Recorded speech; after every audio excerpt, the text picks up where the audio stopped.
Dit, het pakken van de boeken de skap, is iets wat nou en in de toekomst al volle minder vaak barren zal. Want waar keepert je weer nog een boek? In de boekhandel. Ja, internet. Het aanrekenen van zo'n boek, ja, dat gebeurt dan via een kassa op internet.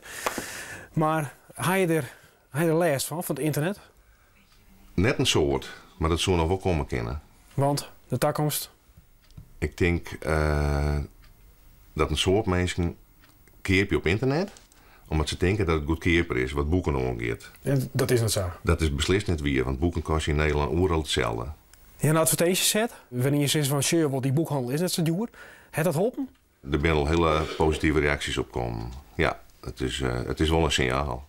Nou, dit is de website van de boekhandel Burgum. Zou je zeggen, bestellingen die ben vergees thuis bezorgen. En dan gaan we nou naar Akkermta, naar de Bennekleinwinkel 0 tot 12. Die hebben een complete webshop, dat je alles bestellen kan. Maar naast die webshop hebben ze dus ook een gewone fysieke winkel. Goedemorgen. Ja, u heeft de kleren hier, fysiek, maar u heeft ze ook op internet. Wat is nu het grote verschil? Het grote verschil is dat internet echt een aanvulling is op de winkel. De winkel heb je de beleving van het passen, het voelen, het aankleden, de gezelligheid eromheen. Internet is een verlengde van de winkel, zoals ik zei. Bent u niet uw eigen concurrent? Nee, ik zie het als aanvulling.